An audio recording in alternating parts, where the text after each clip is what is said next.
Hey everyone, welcome back to my channel. Today we're going to be tackling everything you need to know about the Begoths relaunch. I'll be running through what we know so far as well as tiny details you may have missed.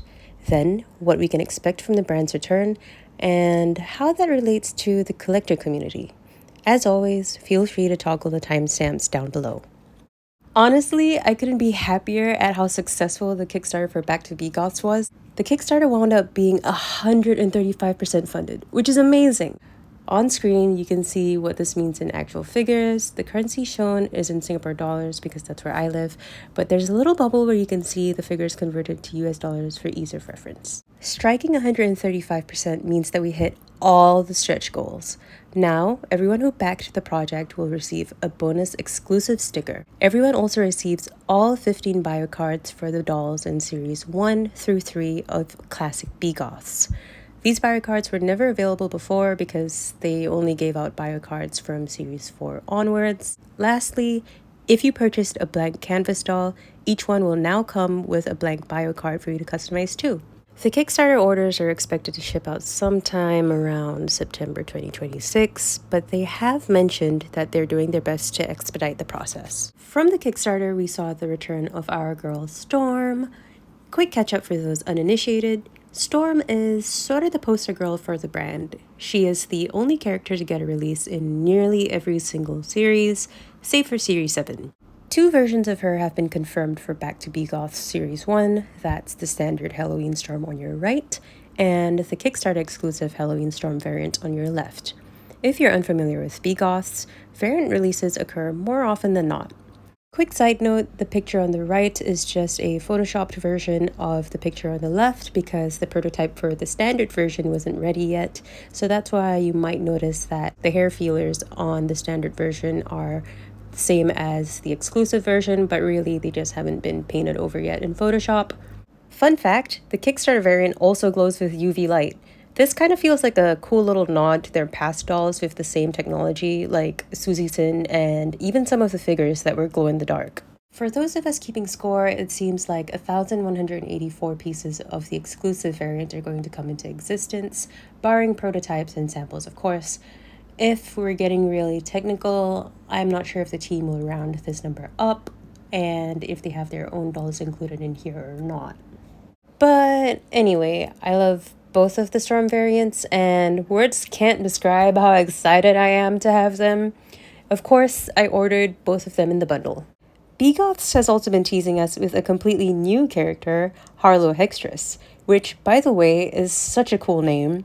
I'm internally screaming for her, but actually I'm just always mentally screaming at the return of Begoths, so... To me, she reads as a representation of the witchy goth subgenre and beautifully marks a couple of firsts for Begoths. This is the first time we're seeing flocked hair on a doll, and this is the first Begoths doll to utilize a different skin tone. It is important to note, though, that we have seen deeper skin tones in their final figures before, as with Hysteria Venom. Historically, each Begoths series has had 5 characters, excluding the exclusives. This comes with a couple of exceptions like Series 7 and 8, which each only had 3 characters, and Series 6, which had 4. But it is common for doll brands to taper off their releases towards the end of their run. So I'd say it's a pretty good bet that we might see 3 more characters released alongside Harlow and Storm for Series 1, especially considering how well received the Kickstarter was. Now, here's the juicy bit you may have missed. On their official Instagram, Begoths had actually responded to a fan's comment, alluding to the return of 2 beloved characters, Fiona Fatale and Infinity Abyss. How many times am I allowed to say I'm excited in this video? So, assuming Series 1 does get a standard 5-character release, we could be looking at a lineup with Storm, Harlow, Fiona, and Infinity. Of course, that also means we might get one new character or an old character in this first drop. Again, Fiona and Infinity's return was not or has not been confirmed for Series 1, but the fact that we're so early in the game for Back to Begoths and they've already mentioned their return makes it pretty likely that they'll be in Series 1, unless they've already secured other releases or series. Either way, it's a win-win situation to me. Begoths is coming out of the woodwork strong. They debuted new skin tones and a new body sculpt in their Kickstarter that's set to continue in their revival. This is absolutely the update the beloved brand needs for 2025, so let's take a look at these new updates. Begoths now has 3 skin tones in their repertoire. From lightest to darkest, these are Embalmed, Autumnal, and Dusk. All 3 of these are gorgeous, and I think these hit the mark just right. They're clearly distinguished from each other and don't seem to be washed out or half-hearted attempts at representation. At a brand of this size that isn't some crazy corporate massive monster like Mattel, I think this is pretty great. The new body sculpt has proportions that are compatible with dolls from Series 3 onwards. I believe most classic Begoth dolls utilized a Series 3 body, but I didn't quite check the math on that. So basically, any doll prior to the release of Siphon Veins in Series 3 uses their original bodies. Although there was an Angelina re-release with the Series 3 body. Anyway, this new body sculpt has added articulation in the elbows and wrists, removable hands, and an easy change neck peg for swapping heads or rerouting, what have you. The thing that excited me the most here is the added articulation. And I am so glad they focused on the elbows and wrists because personally, I feel that you can get a wider, more expressive range of poses with those than with added knee, thigh, or ankle articulation. Begoths are honestly one of my all-time favorite doll brands, and they truly connect with me on a spiritual level. In fact, they're the only doll brand that I absolutely want a complete collection of. That being said, there are a couple of things I wish were a little different in classic Begoths that I hope to see in Back to Begoths. For one, I'm really hoping this new body sculpt strictly has mechanical joints and nothing strung. It's kind of inevitable that with age, at some point, the elastics in strung dolls loosen up. You can get away with twisting Begoth bodies to tighten the elastic sometimes, like in this video that I'm referencing on screen, but eventually, you'd have to restring their bodies, and that's something I'd rather not have to deal with, especially when the solution is as simple as regular mechanical joints. I'd also really like to see more variety when it comes to accessories. Many of the Begoth dolls reused shoe molds, which I can sort of close an eye to because Gothic fashion usually means boots, and how many significantly different ways can you design a boot while sticking to the theme, scale, material, and budgets? But I think there definitely could have been a lot less dolls with a cross choker. We could swap out chokers for necklaces occasionally, but maybe just less crosses, more other pendants and choker designs at least. Of course, necklaces, body chains, arm accessories, hats, any other accessories are also welcome. It could be fun to have the hardware in these accessories as well as their piercings be other colors instead of just silver, but I wouldn't want that at the cost of tarnishing or turning the doll green. I don't know if there are metals or techniques available within the production budget to allow for other metal colors without them eventually rusting or flaking off. I have some piercing jewelry that's anodized, and that could be a really cool option. But like I said, I don't know if things like this are feasible in this situation because I know nuts about production. But lastly, more hair diversity. I'm pretty sure Begoths is already working on this because look at the flocked hair they're giving us with Harlow. I'd love to see different hair textures and styles in the dolls because looking back, I think just about everyone had straight hair and many of the dolls had pigtails or a ponytail.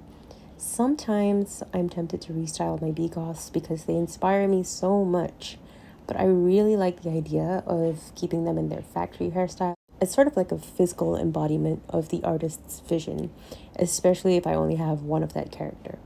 So it'd be awesome to see them change things up a little, fresh out of the box. This is a little different, but hear me out. Another thing I'd like to see from the revival of Begoths is community mindfulness. If you're a doll or toy collector, you might have noticed that every time a brand reboots or relaunches, there's a frenzy in the collector space. We've seen this recently with the resurgence of Bratz, Monster High, My Little Pony, the list goes on and on. What happens is news of a brand's revival is fresh and exciting. It spreads like wildfire amongst enthusiasts, especially when toy influencers with a big audience start creating content about the brand.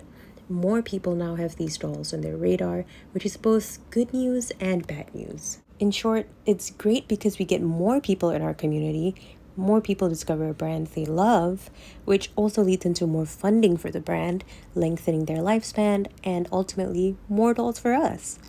We'll also see more dolls on the secondhand market, which means old dolls that we may have had a hard time finding now pop up online. Not everyone who starts paying attention to Begoths is going to be a fan. Many of these new listings you'll see pop up will be from resellers. The buzz from the revival is going to increasingly make more of them look out for these dolls to list them online, and when they see that we're willing to pay a lot of money for them, they'll keep increasing the listing prices to see how far we'll go. Reselling isn't inherently bad, and it's an important part in any toy collecting space because it helps collectors find toys that we may not have ever had access to in our own vicinity.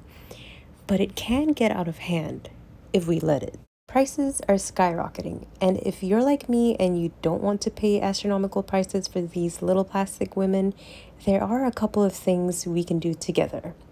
First and foremost, don't pay those ludicrous prices on eBay, Mercari, or anywhere else.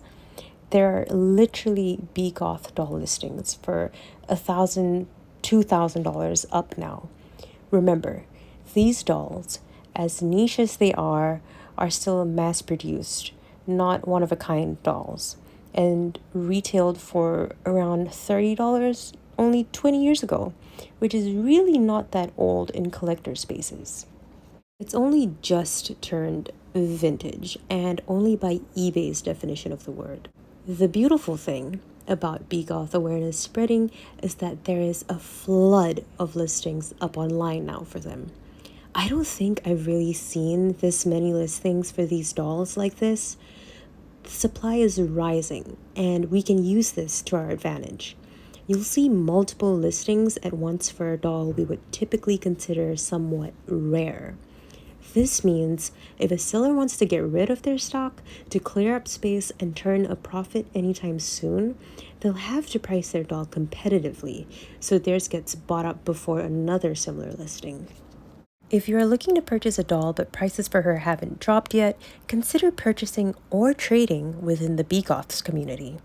I think most of us are happy to let go of our dolls for a fair price. I'm not going to directly out the resources here because, I don't know, resellers and scammers might be eavesdropping.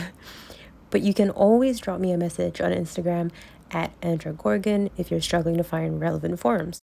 The beautiful part about buying from another collector is you know the money is going to circulate within the community and continue funding Begoths one way or another. So don't buy that $2,000 Ivana scream. That makes me want to scream. Your money is better put to supporting Begoths directly, to stuff like the Kickstarter and any future drops they may have, to help keep them going and creating more dolls we love. I know they're trying their best to continue the comic book series, pick up where the cliffhanger left off, and they're offering customizable dolls, stands, and some other merchandise now. This is a brand that gives love back to you. They have so much heart and they need our support. We've seen this a million times. The frenzy will die down because people who are only here for the hype will leave. Some of them might just be testing waters to see if they actually like collecting Begoths, which is entirely fair. Others might have just joined to stay on trend. Either way, when these collectors lose interest, the demand drops and so will the prices. What happens next is up to us. We can do this. But that's it for today's video. Before I go, I want to give a special thank you to the Begoths community who has been so kind and so supportive in showing interest in what I have to say about this topic. It just made it that much more enjoyable making this video. So thank you guys so much for being the sweetest and the best bats and ghouls. And on that note, Thank you all so much for watching. I'll see you guys in the next one.